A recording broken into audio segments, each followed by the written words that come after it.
Exaltamos tu grandeza, tu fidelidad, Señor. Y oramos para que tu Espíritu haga de nosotros un agrado para ti, Señor. Trajimos un culto para ti, venimos a exaltarte, venimos a disfrutar de tu grandeza, pero no queremos entrar sin acción de gracias, Señor, y con un corazón vacío, Señor. Queremos entrar con la gratitud digna de su porte, digna de su presencia. Sujétenos a su voluntad, que su sabiduría y su revelación en el día de hoy nos alcancen, y que al salir de aquí muchas vidas, muchos de nosotros, incluidos todos nosotros, podamos haber experimentado un grado de transformación delante de su presencia y en compañía de ella también, en el nombre de Jesús. Amén. Tome asiento. Voy a proponerles que nos juntemos un poco más, bueno, en la medida que se pueda. Me voy a sentar. Me gustaría conversar un poco acerca de algunas cosas que venimos reflexionando, pero siempre he pensado que la predicación debería ser lo más familiar posible. No me gusta la distancia que a veces se da entre el predicador y la gente, porque es una figura de un tipo que no se equivoca, que es como una especie de gurú del reino de Dios. Pero nosotros que llevamos tantos años juntos sabemos que no es así. Quiero iniciar diciendo que quiero hablar de tratar de dijo Bernabé, que había predicado, muchas gracias, que había predicado como 17 mensajes el sábado pasado, que ni él los había entendido muy bien, pero la verdad es que fue muy inspirador. Venía muy cargado el mensaje de mucha vivencia, de algo que es real, no era tan teológico tal vez, aunque es bien profundo en el conocimiento de las Escrituras. Bernabé nos plantea un desafío también a leer con mayor profundidad la palabra. Entonces yo decía, ¿cómo le doy continuidad a ese tremendo? Porque consideré un súper buen mensaje, venía muy lleno de vida. ¿Cómo le damos continuidad? Y traté de buscarle el lado sofisticado, pero no lo encontré. Así que voy a tratar me quedé con un texto que sigue hablando del conocer al Señor, y ahora es Jesús el que está hablando de sí mismo y dice: y conoceréis la verdad. Y en otro pasaje de la Escritura él mismo dice: yo soy la verdad. Dice: yo soy el camino, la verdad y la vida. Pero ahora Jesús está como hablando un poco, en algún sentido, no queriendo vanagloriarse, pero está definiéndose quién es Él y cuál es el beneficio o cuáles deberían ser las consecuencias de conocerlo a Él, quien es la verdad, y que la verdad tiene una consecuencia, que es ser libre, ¿ya? Pero voy a iniciar nunca hemos tenido la oportunidad de hablar, mis hermanos, conocer la historia seguramente de cómo llegaron acá, pero tal vez no se parezca a la que les voy a comentar, o a lo mejor en algún momento sí. Hace un par de años conocimos a un jovencito que nos impactó la vida en realidad. Su nombre es Anderson, es de la comunidad de Arica. Y Anderson, yo pensaba un poco cómo se daba la vida de él hace un par de años atrás. Era el nieto del pastor. El pastor llevaba la congregación en Venezuela y las cosas empezaron a venir mal en el país. Comenzaron a tener serios problemas para incluso comer. Anderson me decía: yo soy de una parte como en Chile diríamos como de campo, ¿no? Tengo vida rural, conozco de aquello. Pero en su liturgia semanal Anderson estaba en la batería, estaba en la alabanza al Señor del culto que el abuelo, que era pastor, dirigía. Y en algún momento determinado nos empezó a contar que, faltando comida, tuvo que aprender a cazar conejos, iguanas y comer de aquello porque ya no alcanzaba. mientras más difícil se fue poniendo el asunto, hermanos que estaban y se veían todos los fines de semana en la reunión, empezaron a tomar la decisión de salir también, porque había que buscarse de alguna manera el salir adelante. Y en una especie de sorteo familiar a él le tocó recepcionar lo que logró juntar toda la familia para que él compre pasajes y salga del país a buscar no sabe qué.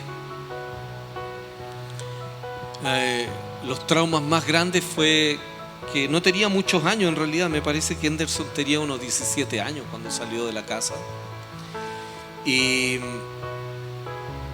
en el camino se encontró con muchas experiencias que son traumáticas, que son determinantes y trascendentes en definir quiénes somos, quiénes son los demás. Pero Henderson veía desde la batería los fines de semana a sus hermanos que cantaban y adorábamos, decían ellos, adorábamos al Señor juntos. Pero en el escenario que le tocó vivir un poco después, varios meses después de unas travesías larguísimas en buses, pasando por alto un montón de controles migratorios de los cuales no tenía permiso, en un momento determinado no tenía que comer, estaba solo y confiando en el Señor solamente. El único amparo era el Señor, la única fortaleza, y quedarse con las enseñanzas que había aprendido de un modelo que para él todavía lo tiene muy alto, que es su abuelo. Él me dice, él es un verdadero hombre de Dios, es un verdadero pastor. Y un día se encuentra con unos hermanos en la travesía, se encontró con hermanos del culto. Él no tenía que comer y los hermanos estaban compartiendo entre ellos, la familia, de lo que poco que tenían, pero estaban comiendo. Y Henderson les fue a pedir a sus hermanos, ¿no?, los que veían el culto, y le dijeron: lo lamentamos en el alma, pero no te podemos dar. Henderson tenía tanta hambre, se arrodilló a pedirles comida a sus hermanos, con los que levantaban las manos juntos, ¿no? Te adoro, Señor, te alabo. Y era tan exigente el momento y la circunstancia que con el dolor de su alma tuvieron que decirle que no. Y yo me ponía a pensar, ¿cuánta libertad o cuánto conocemos realmente al Señor? Aquí todos tenemos una cara, ¿no? Bueno, Dios le dio muchas gracias a este jovencito. Finalmente tiene una vida. Hoy día él apoya, hace muchas cosas por su abuelo, le manda dinero, trabaja un montón, es un hombre súper esforzado. Pero me ponía a pensar, ¿cuánto conocemos al Señor? A veces la burbuja en donde estamos metidos nos hace tener una idea de Dios que es equivocada. Pensamos que Dios es una religión. Pensamos que Dios habita incluso en algunas cosas que nosotros vamos creando. Se nos crean conflictos que son irreales en medio nuestro. Mi hermano terminó en Tacna. Entre todas las travesías en Tacna estuvo varado.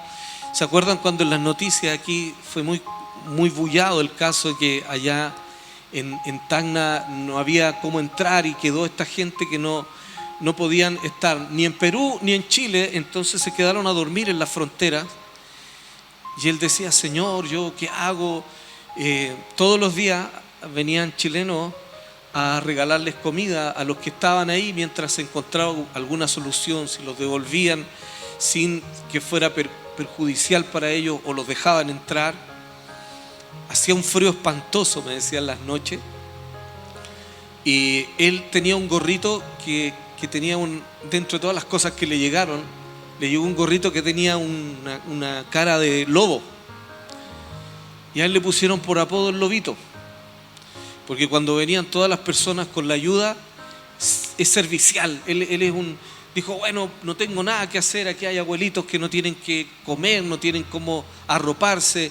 Cuando llegaba la ayuda, él se ofrecía y decía: yo ayudo a repartir. Y notaron que era equitativo, que no estaba sacando favor de esto. Y así un montón de milagros más, que hasta que a alguien en la calle lo paró sin saber. Él no sabe quién fue esta persona, no sé si fue un hombre, sinceramente si fue un ángel, pero fue y me pagó la entrada para que yo pudiera entrar. Cuando se abrieron los temas con Chile, le pagaron todos los impuestos de los cuales él no tenía cómo hacerlo. Hicieron todo el trámite con él y entró a Chile y empezó a cambiar su historia. Y quería iniciar de esta manera hoy día porque creo que nosotros no conocemos al Señor tan profundamente como creemos, y tampoco nos conocemos a nosotros mismos como nosotros pensamos. Si un poco de presión viene, aparecen rápidamente las personalidades y las identidades de aquel que o muere solo, ¿cierto? Se aísla o se salva solo.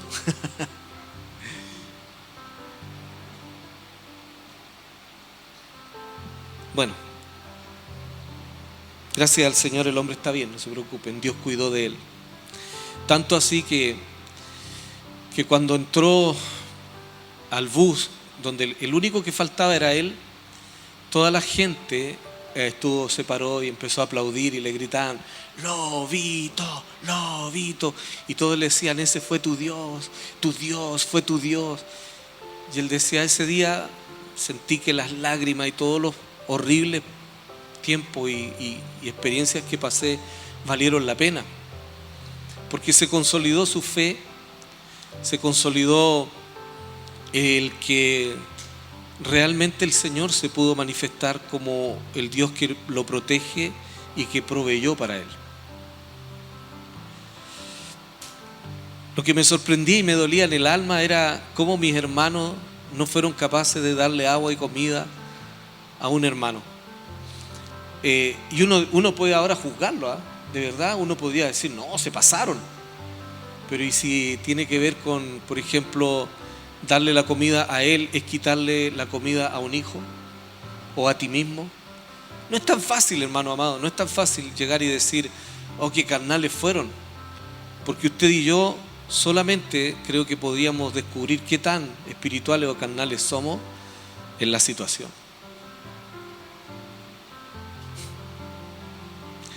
Bueno, dijo Jesús 3 palabras con las cuales me gustaría quedar hoy día. Conocer, dice el Señor, y conoceréis la verdad, otro término que me gustaría que profundicemos, y libertad. Desde la perspectiva bíblica, conocer, dice Jesús, y conoceréis la verdad, es decir, me conocerán a mí, ¿ya? Pero bíblicamente, conocer es hacerse uno con. Cuando la Biblia dice: y Adán conoció a su mujer, no solo leyó un currículum de una persona, sino que se llegó a ser uno con esta persona, de tal manera que esta identidad que se forja los transforma a ambos. Ambos son uno. Conocer no es solo tener información. Usted podría recitar muchos textos acerca de quién y cómo es Jesús y no necesariamente experimentarlo, porque la diferencia está en hacerse uno con. ¿Cómo podríamos lograr eso? No hay ningún esfuerzo humano que lo pueda lograr, pero la buena noticia es que Él dio un primer paso. Cuando Él se dio a conocer, lo hizo con este argumento. Dijo: yo los amo tanto a ustedes, aunque ustedes no me conocen, yo los ubico. Los amo de tal manera que voy a dar mi vida por ustedes. Yo voy a dar el primer paso, y todo aquel que crea en mí, la oportunidad de hacerse uno conmigo va a comenzar cuando reconozcan que he dado mi vida para que sus pecados les sean perdonados. Porque el Señor dice, búsquelo, está en Juan capítulo 8 del verso 31 en adelante, lo que les estoy compartiendo.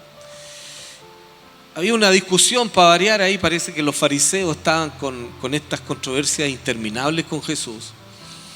Y ellos estaban diciendo que los descendientes, que los hijos de Dios, que los que conocen al Señor, son aquellos que tenían un pacto que ellos se arrogan, que viene desde Abraham en adelante. Es decir, que ellos por una línea étnica tenían acceso al conocimiento de Dios y que eran hijos de Dios.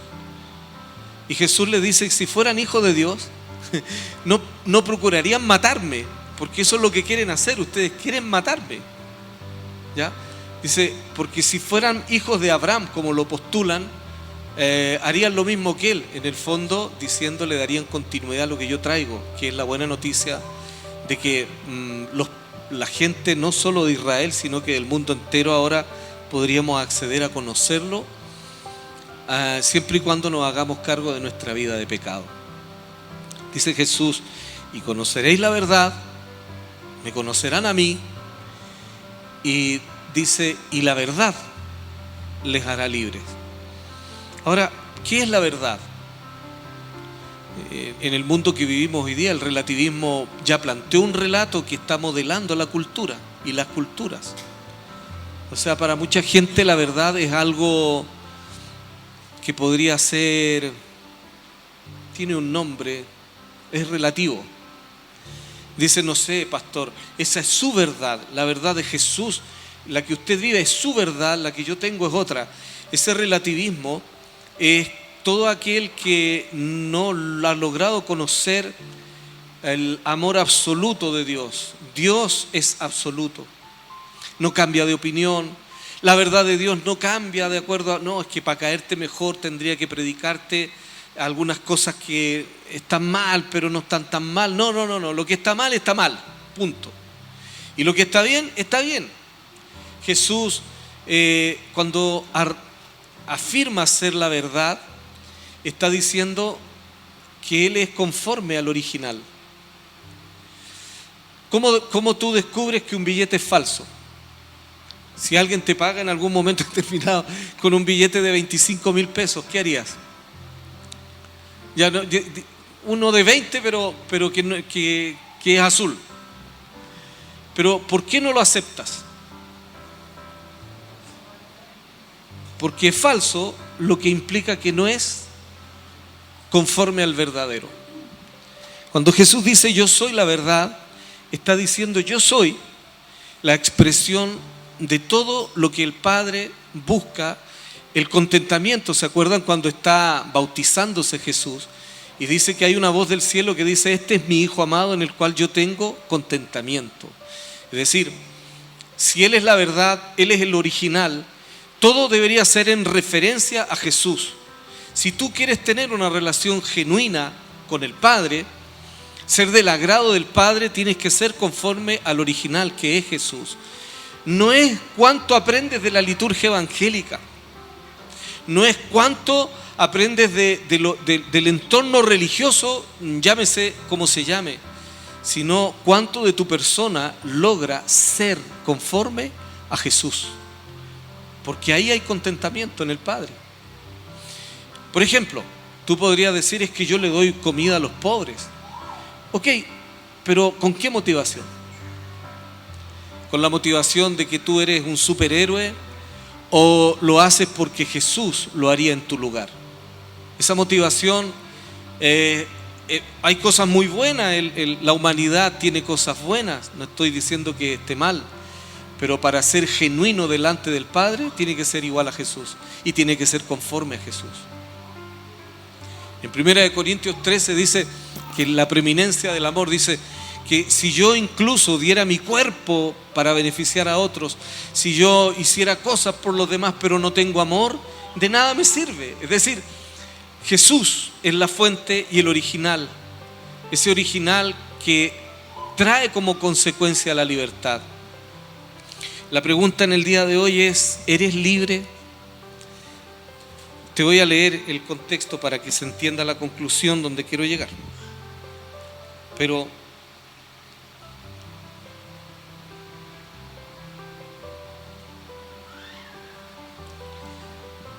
lo que estaban discutiendo los pseudosabios con Jesús en ese momento era si realmente era hijo de Dios él o ellos. Ellos decían que por la línea étnica les pertenecían todas las promesas y que por lo tanto ellos eran hijos de Dios, nuestro padre Abraham, etc.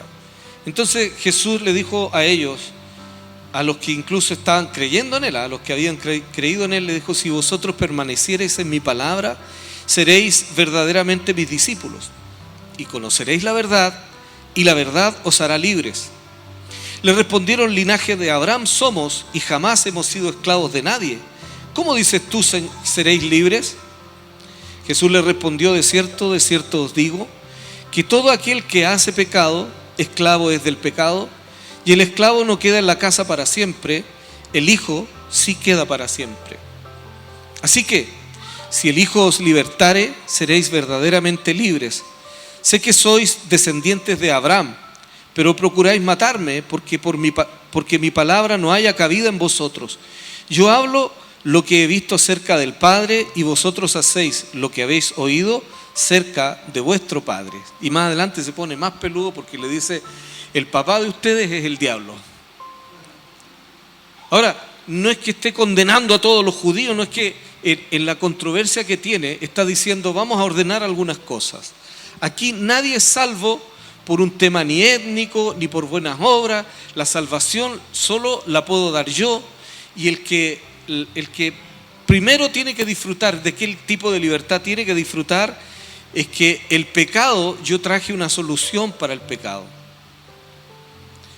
Ahora, mira, se puede ser religioso, se puede pertenecer incluso a buenas costumbres. Yo creo que ellos tenían costumbres bastante sanas, seguramente respetaban las fiestas bíblicas, tenían una costumbre y una cultura muy bíblica. A nosotros nos parecería muy bíblica en el día de hoy, pero el día en que se les presentó el Mesías, habló con ellos, caminó entre ellos, les dijo: yo soy el cumplimiento de todas las profecías. No lo vieron.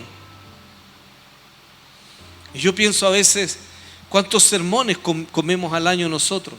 Somos consumidores de sermones, consumidores de un montón de reflexiones bíblicas, pero ¿cuánto de ello va transformando verdaderamente nuestro ser? Nos entregamos poco al Señor de pronto, ¿no? A nosotros nos gusta a veces ponernos algunos desafíos locos. Por eso hablamos de subir cerro. ¿Sabe? En la cumbre del cerro vemos si somos dadivosos o no. Cuando recién iniciamos el ascenso, todo, incluso cuando ya el agua te va pesando, nos ponemos dadivosos. Oye, quería agüita.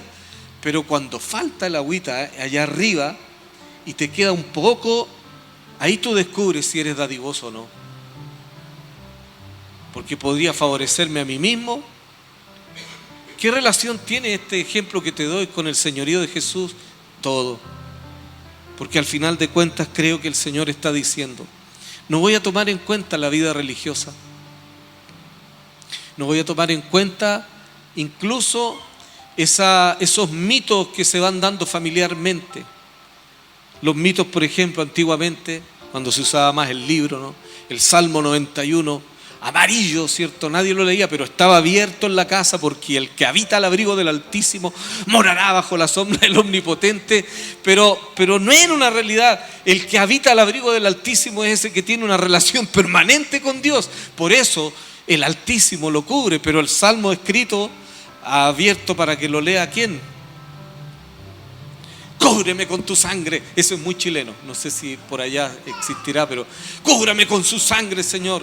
Tiene mucho, parece bíblico, pero si no entiendo por qué lo estoy hablando, es un fetiche que en realidad no tiene vínculo con la verdad, con Jesús, con la experiencia. El otro día escuchaba a alguien que decía: levantamos mitos evangélicos como por ejemplo la oración tiene poder.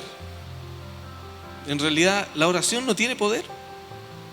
El Dios al que oramos es poderoso. Él es poderoso. Porque si no, yo me arrogo un tema de que yo soy, ¿cierto? Mi oración tiene poder. De alguna manera me llevo el crédito y lo provoco yo. Pero orar al Dios que es todopoderoso es diferente. A Él el honor, a Él el reconocimiento. Ok, entonces si no es por la liturgia, si no es por las costumbres, si no es por nada de ello, ¿qué es lo que me va a hacer? ¿Qué me está diciendo Jesús? Cuando me dice: y conoceréis la verdad, y la verdad os hará libres, y sobre todo del pecado. Vamos a hablar con honestidad y terminamos hoy día. ¿Cuánto de lo que no le agrada al Señor es parte de nuestra vida?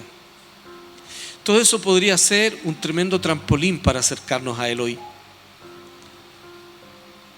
El Señor nos anda buscando cómo enrostrarnos el pecado. Recuerden que Él vino y murió y resucitó para salvarnos de él.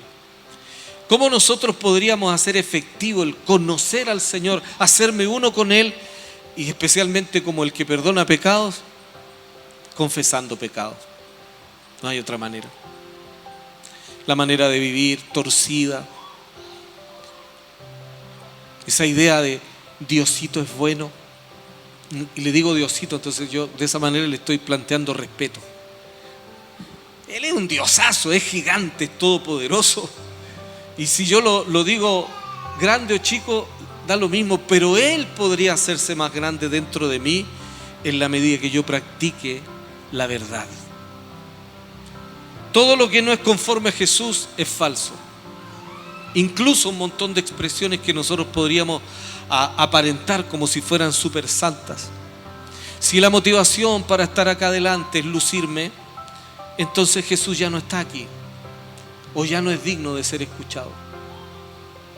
Si Jesús no es el centro, si Jesús no es el motivo, si Jesús no es a quien nosotros busquemos para que encontremos el perdón de los pecados, si no es la fuente en donde encontramos el perdón, si no es la fuente donde encontramos la transformación, puede que la religión que estemos practicando no dé abasto para la expectativa que tiene Él.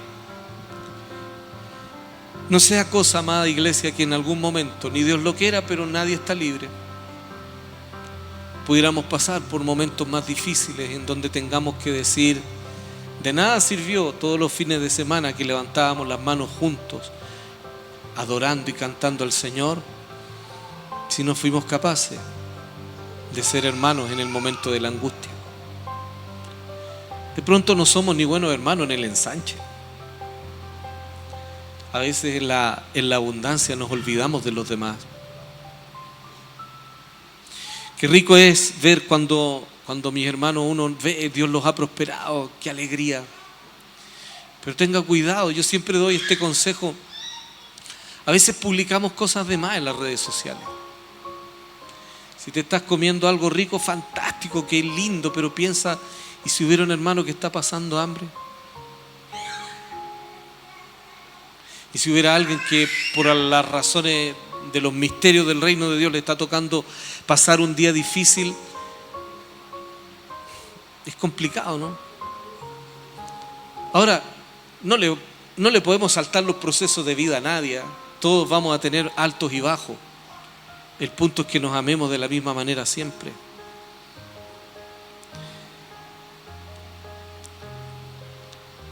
Todo lo que Jesús ha logrado gobernar sobre tu vida es agradable para Dios, para el Padre. Todo lo que Jesús no logra todavía señorear y gobernar sobre ti es mentira. Y toda esa falsedad, aunque no nos guste reconocerla, hay que enfrentarla con Él. Miles Monroe, un hombre que ya está con el Señor, una vez dijo esto: cuando un padre está mirando pornografía, no solo lo está haciendo él, sino que por lo menos sus bisnietos. Porque la palabra de Dios dice que Dios visita la maldad de los padres sobre los hijos y sobre los hijos de los hijos hasta la tercera y la cuarta generación. Hay mucho pecado que ha sido heredado. Hay mucho pecado que viene por la línea sanguínea. No solo heredamos la diabetes y los problemas de salud, la vida espiritual también se hereda. Si un niño puede crecer drogadicto o adicto por causa de la drogadicción de sus papás, créame, un niño sí puede crecer, aunque no lo sepa, con tendencias a determinados pecados. Así que arreglar la vida de pecado es no solo conveniente para uno mismo, sino para las próximas generaciones. Porque el legado que le vas a dejar a tus hijos tiene que ser mucho más que solo un tipo de solvencia económica. Porque el dinero no es suficiente cuando sobre todo tenemos una cultura que quiere hacer que toda la verdad sea relativa. Tú puedes esforzarte duramente, ganar mucho dinero y tener recursos. Puedes dejarle un montón de ensanche económico como herencia a tus hijos. Pero si le dejaste junto con ello un montón de monstruos espirituales que no lograste eliminar en tu propia experiencia, créeme, todo aquello que tú no derribes se lo vas a heredar a tu hijo. Es una ley que está escrita en la palabra del Señor.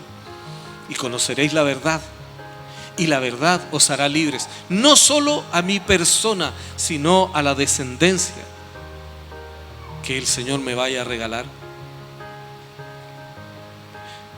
Entonces no es solo lo que tú y el Señor tienen que arreglar. Y seréis, dice el Señor, verdaderamente libres. Porque en el relato cultural de hoy día también la libertad está tan manoseada que están haciéndole creer a la gente que tener permiso para abortar a un bebé es ser libre. Dice, no, es mi libertad. La libertad de matar nunca ha sido libertad genuina. También quiero recordar que hay la libertad de hacer vivir. Y debería ser una opción. No solo pretender abortar y decir estoy solucionando un tema social. Dejar vivir también es a lo mejor solucionar a aquellos que no pueden tener hijos, una ley de adopción que venga emparejada con aquellos que no quieren hacerse cargo por diversas razones de un determinado embarazo. Y la verdad hace libre. La libertad que dice Jesús que hay que solucionar primeramente es la del pecado. Porque dice el Señor que el que practica el pecado, esclavo es del pecado. Ahora, ¿qué es pecado? Ahí está la palabra del Señor. Creo que hay una ley interior que todos dominamos. Nosotros sabemos lo que está mal. En nuestra conciencia tenemos el testimonio del Espíritu del Señor haciéndonos saber lo que está mal. En esta tarde me gustaría invitarte a acercar a Jesús a tu vida y a la mía de una manera verdadera, genuina, frontal. Créeme, al Señor le agrada más un pecador honesto que un santurrón que se disfraza de santo. Señor, tengo este problema. Necesito que me hagas libre. Te aseguro que no te vas a encontrar con la voz de alguien que te va a empezar a recriminar y a juzgar. Te va a decir, eso es lo que estaba esperando. Porque yo quiero ser tu libertador. Yo quiero ser tu liberación. Yo quiero que experimentes el verdadero reino de Dios. Que no es solo sentir cositas sensoriales. Es que Él quiere que te pueda arreglar la vida. Y arreglarte la vida es no solo tu persona, sino los que vienen detrás de ti. Primero que todo vamos a renunciar a atribuirle en alguna medida cualquier tipo de religiosidad que es la que tiene el poder de salvarnos. Solo Jesús tiene ese poder. Si tú y yo pasamos mucho tiempo bajo una liturgia, pero nunca hemos tenido el desafío de parte de Él, de decirle, y que tú tomes la iniciativa de decirle, Señor, tengo cosas que necesito arreglar contigo, he pecado en determinada área y ya no quiero sentirme más culpable por esto, necesito encontrar solución. Bueno, este es el mejor día para iniciar. Y la verdadera libertad no consiste en hacer lo que a uno se le antoje. La verdadera libertad es que ya no te manipule más el Dios del pecado, quien ha diseñado todo un antimodelo para que no tengas comunión con Él, con Dios, quiero decir. Si nos tocara vivir una crisis, ¿compartiríamos lo que ya no va quedando? Te lo pregunto de otra manera. Ahora que estás ensanchado, ahora que estás en el otro lado, algunos, ¿no? Ahora que estás en la vereda de un determinado éxito o abundancia, ¿tu mesa se torna permanentemente en un lugar de cobijo para el que no tiene? ¿Le regalas la oportunidad a alguien? Porque recuerda que la Escritura dice que todo lo que el hombre sembrare, eso también cosechará. Siempre pienso que es bueno sembrar misericordia, porque en algún momento necesitaré de ella. Siempre he pensado que es bueno sembrar paciencia en las personas y vida en las personas, porque en algún momento necesitaré de ella también. Ponerse el parche ante la herida no es malo desde esta perspectiva con el reino de Dios. Nosotros estábamos llorando en la mesa cuando nos contaba este testimonio este jovencito. Y yo pensaba, no somos tan diferentes. No somos tan diferentes. Póngase de pie, por favor.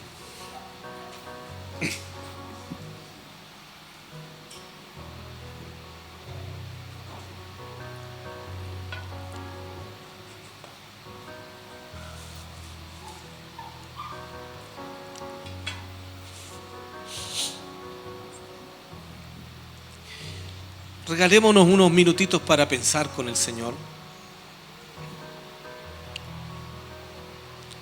Siempre digo, cerrar los ojos no es más espiritual, uno se concentra más nomás. Padre, te damos muchas gracias por recordarnos que tú eres la verdad, que Jesús es el camino, la verdad, la vida, que tú eres el punto de referencia con quien deberíamos estar comparando permanentemente nuestras vidas. Señor, y te queremos pedir perdón en esta tarde por todos los parangones con los cuales no nos parecemos a tu Hijo. Hay pensamientos en nuestras vidas, Señor. Hay algunas formas de vida y de ser que no son de tu agrado. Y aunque nosotros nos hemos sentido convencidos de pecado por tu Espíritu, no hemos encontrado la manera, Señor, de brindarnos una solución que yo creo que tú estás abriendo en esta tarde para nosotros. La parábola del hijo pródigo dice que tú salías a buscar todos los días, Señor, a ese hijo que estaba lejos, que estaba alejado, no para castigarlo, sino para volver a honrar su vida y para devolverle el amor del que se había privado solo él. Hay muchas áreas de nosotros que necesitan este abrazo, Padre amado. Hay muchas áreas de nuestras vidas que no le hemos dado solución. Toda esclavitud de pecado necesitamos venir a conversarla en esta tarde contigo, Señor. Todo lo que no es de tu agrado, Señor, pero se formó en una especie de hábito y forma de vida en nosotros, Señor. Yo sé que todos peleamos, Señor, con determinadas debilidades. Ninguno aquí es mejor que otro.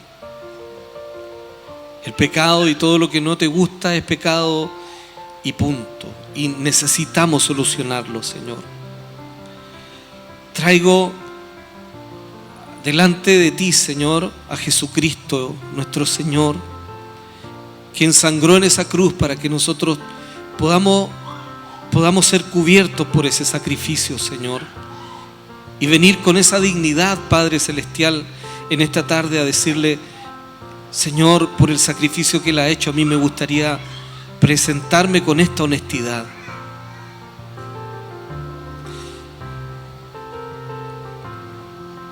Conversa con el Señor ahora.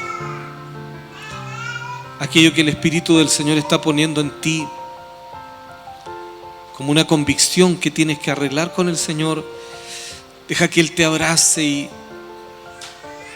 hay algo liberador en la confesión. La Escritura enseña que con el corazón se cree para justicia, pero con la boca se confiesa para salvación.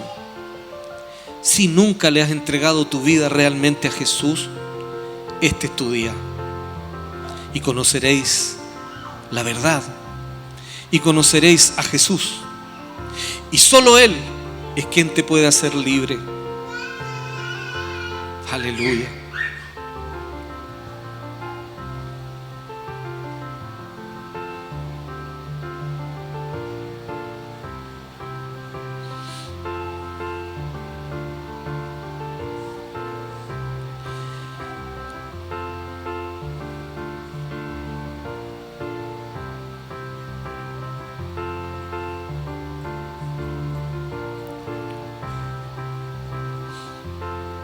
Señor, no confiar en ti es un pecado. Y de eso creo que tenemos bastante nosotros, Señor. A veces tenemos sujeta nuestra relación a usted a los resultados que quisiéramos encontrar. Le pedimos perdón por aquello.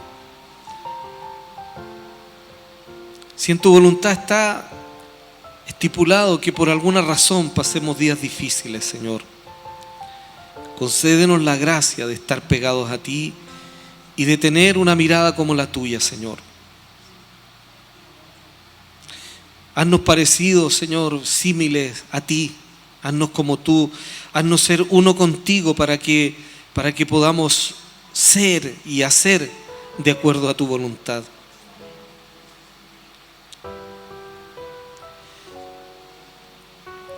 Pudiera ser que durante años has estado atado a determinada forma de vida o un pecado que te domina.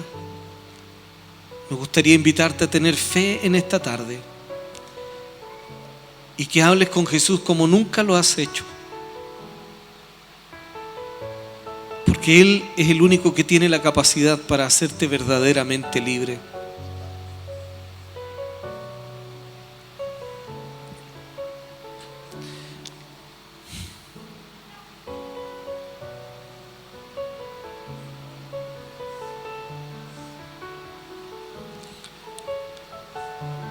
Por amor a los que vienen en camino, Señor, háganos papás y mamás que tengan pacto con usted. Por amor a ellos, Señor, para que nuestra herencia sea de la mejor calidad posible, Señor, que pueda tener mucha abundancia con los bienes que ellos necesiten para seguir adelante cuando nosotros no estemos. Pero, Señor, limpia toda herencia en nuestra sangre, Señor. Limpia toda herencia que pudo haber venido en la genética.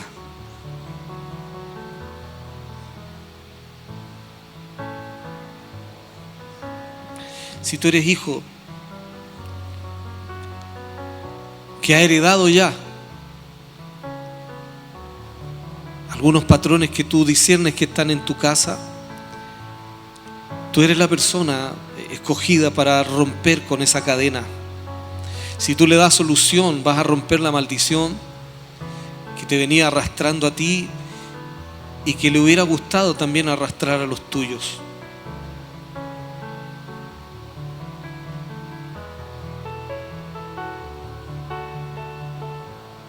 Señor, danos la valentía hoy día para ponernos como un espejo delante de ti, que nos mire a nosotros mismos, Señor, con objetividad, y que nos podamos presentar, Señor, así de francos, así de honestos. Jesús, queremos conocerte, conocer el poder de la libertad que tú nos estás ofreciendo. Gracias, Señor.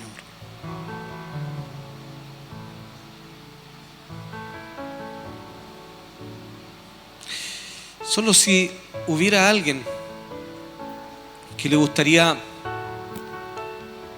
por el sentir que tiene en el corazón ahora, venir aquí adelante y hacer pública una decisión de aceptar el señorío de Jesús. A lo mejor en áreas que no se te habían revelado, pero hoy día te diste cuenta que es más profundo y necesitas ayuda de Él. Te quiero invitar a pasar aquí. Me gustaría orar por ti y conoceréis la verdad, y la verdad os hará libres.